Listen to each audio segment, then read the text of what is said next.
waktu saya kecewa, waktu hati saya luka, saya dimarahin, kata-kata keras waktu itu, saya dipukul di situ. Dan apa yang terjadi? Saya mulai berontak. Di sini ada yang berontak sama orang tua? Ada nggak? Marah sama orang tuanya, karena mungkin orang tuanya kata-katanya kasar mungkin ya sama kita. Saya waktu itu kehilangan yang namanya hati Bapak. Hati saya ini rusak sudah di situ waktu itu. Hati saya luka betul-betul. Saya merasa tidak ada yang mengasihi saya. Bahaya besarnya di mana? Di lingkungan yang ada. Saya ada yang terima dari luar, berkasih dari luar. Mereka bisa terima saya. Yang terima sama saya, yang nerima saya itu orang yang benci sama orang tuanya juga sama. Akhirnya kita nakal bareng-bareng. Hidup rusak di mana-mana sudah kita. Kita bikin onar lah pokoknya. Waktu saya di Jakarta, saya diajak kakak sepupu saya untuk datang ke persekutuan. Baru pertama kali di sana. Waktu pujian penyembahan terjadi, ada satu ibu. Tiba-tiba dia tahu nama saya dan dosa-dosa yang saya perbuat, dia tahu semuanya. Dan itu betul semua apa yang saya lakukan. Bayangkan hebatnya. Pada saat Yesus menemui saya di situ, ternyata apa? Yesus itu yang mencari saya ternyata sebelum-sebelumnya. Sudah mengingatkan saya begitu banyak sama orang-orang. Saya sudah ditegur begitu banyak hamba Tuhan. Teman-teman saya Kristen sudah neguri saya, tapi saya tidak peduli. Akhirnya Yesus bicara sama saya di situ. Itu persis yang saya lakukan dosa itu. Setelah saya pulang, saya marah sama kakak sepupu saya. Itu dari setan. Lawang saya berbuat dosa sama setan kok, saya gitu kan. Itu dari setan itu. Ibu itu saya katakan. Marah saya. Malu juga, tahu ya. Kakak saya ngomong apa? Kamu tuh orangnya bebal. Coba kamu puasa. Saya ditantang puasa. Saya pengen tanya, betul nggak Yesus yang negur saya? Tuhan yang negur saya, betul nggak itu? Saya puasa sehari tok, saya nggak mau lebih. Saya puasa. Waktu itu di rumah, kakak saya berangkat. Saya di dalam kamar, saya ngomong, Yesus betul nggak engkau yang negur saya? Tiba-tiba kamar itu berubah, hadirat Tuhan turun di sana. Saya nggak bisa, waktu hadirat turun itu saya nggak bisa berdiri, adik-adik.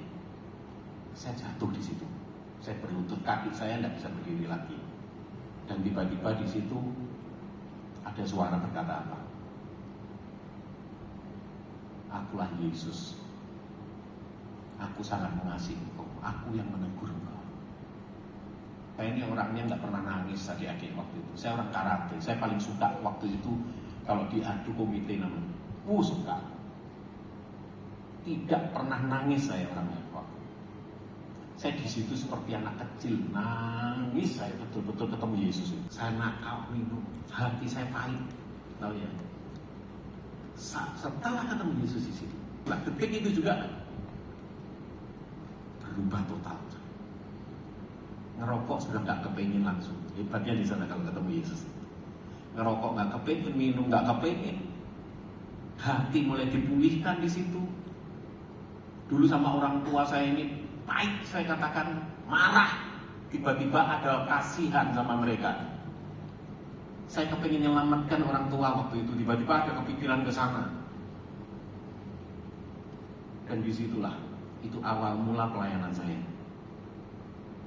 Hati harus pulih dulu. Coba adik-adik benci sama orang tua, sama papa mamamu. Healing, aku mau healing kesarangan. Mau main sama teman-teman, ayo healing ya kesarangan. Pulang ketemu orang tua bisa beres. Kok ketemu orang tua marah lagi, tetap pahit lagi, betul nggak? Nggak bisa. Kalau kita mau betul-betul dipulihkan, lo harus datang sama Tuhan betul. Ingat, Yesus itu hidup, bukan Tuhan yang mati. Dia Tuhan yang hidup. Yesus itu bisa ngomong sama kita. Dan dia ada di tengah kita sekarang. Dia ada bersama dengan kita. Tinggal kita mau nggak berkata, Tuhan Yesus tolong aku mau dipulihkan Tuhan. Mungkin yang saat ini hatimu ada yang sakit, mungkin kecewa. Mungkin nggak sama orang tua, tapi sama temanmu bisa juga. Tuhan kepingin ada pemulihan terjadi. Kita tidak bisa menyalahkan orang tua kita. Adik-adik nggak bisa loh minta, aku kok gak dilahirkan seperti papa mamanya itu, nggak bisa. Saya dulu sempat berkata begini, aku kok dipukuli terus yang itu kok enggak disayang ya. Tahu ya, kepinginnya ya aku kayak gitu disayang. Tapi beda. Tapi setelah saya ketemu Yesus, bukan saya minta disayang, kasih Tuhan ada dalam diri saya sekarang. Saya bisa mengasihi papa mama saya loh. Saya bisa mengampuni papa mama saya loh. Dan singkat cerita, papa mama saya bertobat semua. Mereka bukan Kristen waktu itu. Papa mama saya bertobat semua.